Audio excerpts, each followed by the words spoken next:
कांग्रेस का वजूद नहीं है। ऐसे लोगों ने कांग्रेस का खत्म कर दिया। यहाँ कांग्रेस को लोग पहचानते भी नहीं है। अब साहब बोल रहे मैंने काम बहुत किया, तो दिखाए ना, तो किनकी छत्र छाया में उनको अगर गुलाम नबी आजाद रास्ता ना दिखाते, हाथ पकड़ के चलाया, और वही हाथ देखिए ना आज कहाँ है। ये तो बैठे थे, ये क्यों नहीं कुछ कर पा रहे? कांग्रेस कह रही है वो बहरहाल सच कह रही है। सच क्या बोल रही है? क्योंकि अगर वो सच बोल रही तो हम लोग बोलते हैं हाँ भाई सच है तो रिएक्ट करें। अगर अब इनके हम लोग चिट्टे खोले ना तो कितनी, मुझे लगता है नदियां बह जाएंगी, भर जाएंगी किताबें इनके कांडों से। तो इलेक्शंस क्यों नहीं हो रहे? आइदर दे आर इनसिक्योर कि उनको पता है हम लोग नहीं जीतेंगे। आप देख रहे हैं अर्ली टाइम्स और मैं हूं आपके साथ उबैद मलिक। जम्मू कश्मीर में अभी तक इलेक्शन नहीं हो रहे और तमाम जमातें, जो सियासी जमातों का कहना है कि क्यों जम्मू कश्मीर में अगर सब कुछ ठीक है फिर इलेक्शन क्यों नहीं होते। और रिसेंटली आपने देखा कि कांग्रेस ने बहुत सारे इल्ज़ाम लगाए डीएपी के सरबरा जो है गुलाम नबी आज़ाद के ऊपर। उनके पास प्रॉपर्टी, उनके पास बंगले, उनके पास ज़मीन कहाँ से आई, मगर उस पर हमने देखा डीएपी चुप बैठी है। आज मेरे साथ आज़ाद डेमोक्रेटिक पार्टी के स्पोक्स पर्सन सुजादा बशीर जी है। जम्मू कश्मीर में अमन आ गया, हालात बदल गए, इलेक्शन क्यों नहीं हो रहे हैं? एक अमन फैला हुआ है, नॉर्मलसी है, और कहीं से कोई पथराव नहीं है, मिलिटेंसी नहीं है, कुछ भी नहीं है, जबकि अभी भी कुछ कुछ वाक़े मिल रहे हैं देखने को। तो बट फिर इलेक्शंस क्यों नहीं हो रहे? आइदर दे आर इनसिक्योर कि उनको पता है हम लोग नहीं जीतेंगे। इलेक्शंस होने चाहिए क्योंकि लोग परेशान हैं, कोई काम नहीं हो रहा है लोगों का। आप इलेक्ट्रिसिटी देखिए, किसको जाएंगे फरियाद? ड्यूकॉम को, ड्यूकॉम बोल रहा है हाँ जी मैं 1 वीक में हम लोग परचेज करेंगे। आज से क्यों नहीं परचेज हुआ? इट मीन्स अगर यहाँ एक प्रॉपर गवर्नमेंट होती तो उन्होंने कुछ ना कुछ अभी तक स्टेप लिए होते और सेव किया होता। यहाँ के लोग परेशानी में है, तो इलेक्शंस होने चाहिए, जल्दी से जल्दी होने चाहिए। रिसेंटली कांग्रेस ने बड़े इल्ज़ाम लगाए गुलाम नबी आज़ाद के ऊपर। इतनी प्रॉपर्टी, इतनी फैक्ट्रियां, बंगले, करोड़ों का पैसा कहाँ से आया, ऐसा कांग्रेस का कहना है। वो बेकार बैठे हैं, अब यही काम करने लगे हैं। अगर काम होते, अगर वो लोगों के पास पहुंचे होते तो ये बात ही नहीं करते। जब बेकार बैठे तो नेचुरली फतूर तो दिमाग चलेगा ही। फतूर दिमाग यही काम करता है। इससे अच्छा है जो जो ये कांग्रेस की बात करते हैं उनके ये और वो, इससे अच्छा है ग्राउंड लेवल पे जाइए, लोगों के साथ बैठिए, लोगों के काम करिए, न कि एडिट करिए।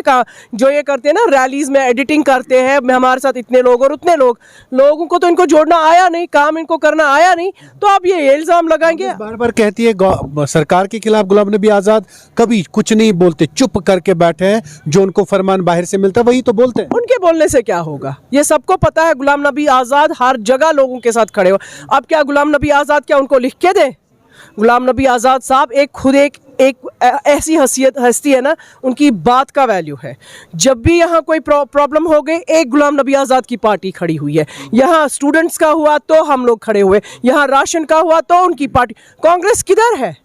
कांग्रेस का वजूद नहीं है। ऐसे लोगों ने कांग्रेस का खत्म कर दिया। यहाँ कांग्रेस को लोग पहचानते भी नहीं है। अब कांग्रेस तो इतनी बड़ी जमात है, आए दिन वो जलसे कर रहे हैं, आए दिन वो कन्वेंशन कर रहे हैं, मगर को तक हम लोग पहुंचे हैं, वैलीज में हम लोग गए हैं, हर एक जगह गुरेज तक हम लोग पहुंचे हुए। अब कहाँ जाने चाहिए? क्या ये जरूरी है कि हम लोग को अपना फेस आइडेंटिफाई करना? हाँ जी हम लोग आए हैं, आइए हमारे पीछे पीछे।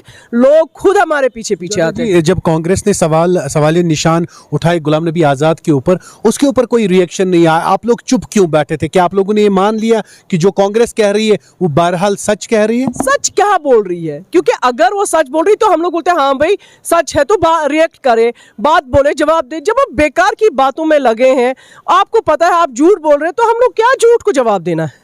किस चीज को झूठ? दुनिया को पता है गुलाम नबी आज़ाद क्या है, how neat person he is. तो इन लोगों को तो ये काम करना ही है, कैसे तैसे उसको ब्लेम, इसको ब्लेम, अपने ये कुछ देखते नहीं है। अगर अब इनके हम लोग चिट्टे खोले ना तो कितनी, मुझे लगता है नदियां बह जाएंगी, भर जाएंगी किताबें इनके कांडों से।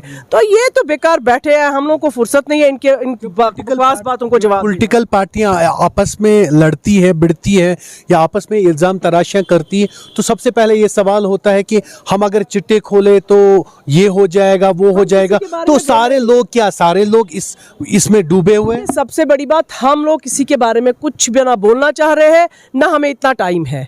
हम लोगों को पता है हम लोग किधर है, लोग किनके साथ है, लोग किसका साथ दे रहे हैं, वो सबको पता है। अब अगर ये बोलने से इनको हाँ जी दिल को तसल्ली मिल रही है तो ये कर ले काम।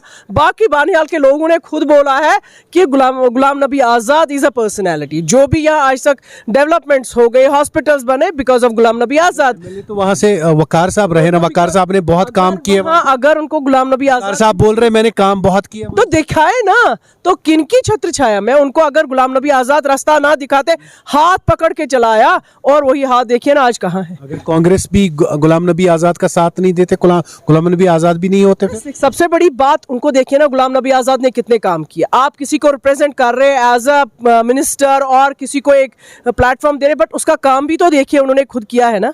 वो उनको कोई कांग्रेस हाथ पकड़ के नहीं दिखाया, ये काम करो और वो काम करो।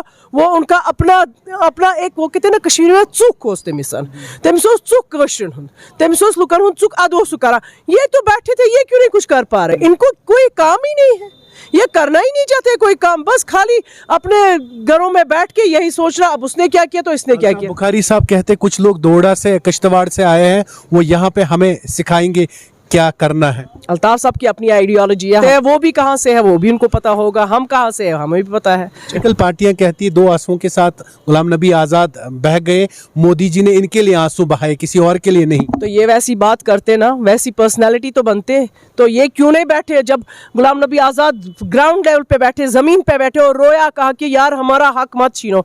तो वो ये तो इतने थे, एनसी के तो कितने एमपी थे वहाँ, पीडीपी के थे, वो क्यों नहीं कुछ कर सके? अगर उन्होंने किया तो इनको वो दिख रहा है, जब वो वहां थे बाकी इनके एमपी थे वो क्यों नहीं कुछ कर सके थे? तो जब हमने किया तो हमारा देखा जाता है, हाँ जी रोया, तो इन्होंने क्यों नहीं वैसा किया जो मोदी साहब ने उनके लिए रोया? आप दूसरों के वकीलों के साथ क्यों फोटो खिंचवाते हैं, ऐसा उमर अब्दुल्ला साहब कह रहे हैं। मुझे नहीं लगता, नहीं है ना। 19 को जो हो गया, क्या आप उस हक में हैं? सही हुआ, गलत हुआ? वो गलत हुआ, वो क्योंकि वो हमारा हक था, हमारी पहचान है, और हम इसके साथ लड़ने के लिए किसी भी हद तक तैयार हैं।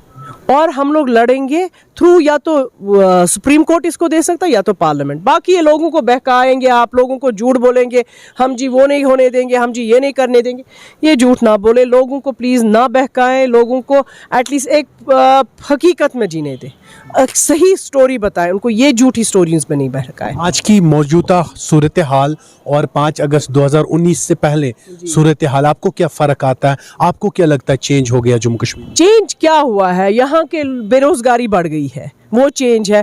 यहाँ के बच्चों को एजुकेशन प्रॉपर नहीं मिल रहा है, वो चेंज हुआ है। हमारे स्मार्ट मीटर्स लग गए, यहाँ के लोगों का जिसका हक है पहले पावर का, वो उनसे छीना जा रहा है। तो ये हमारी चेंजेस है। भाजपा कहती है हमने नया कश्मीर बनाया, अच्छे दिन आ मुझे लगता है नए कश्मीर में यही सब कुछ मिला है हमें। मानते हैं इस चीज़ को? मुझे तो नहीं लगता ये सब कुछ होना चाहिए था कि यहाँ के लोगों को जॉब्स मिलने चाहिए। यहाँ जो बच्चे एपटेक के बारे में परेशान है वो तो हटाएं। यहाँ बच्चों को जेल लिया जा रहा, उनको किस बात की जेल हो रही है? क्यों ले रहे हैं जो जेल? उनका कसूर क्या है? कि आज़ाद डेमोक्रेटिक पार्टी जो है जम्मू कश्मीर की आवाम की बात करती है, हक की बात करती है, और आज़ाद साहब एक ऐसे लीडर है जिन्होंने हमेशा इस वतन के लिए, यहाँ के लोगों के लिए काम किया है। कैमरामैन अब्बास मजीद के साथ मैं उबाद मलिक, अली टाइम्स के लिए श्रीनगर से।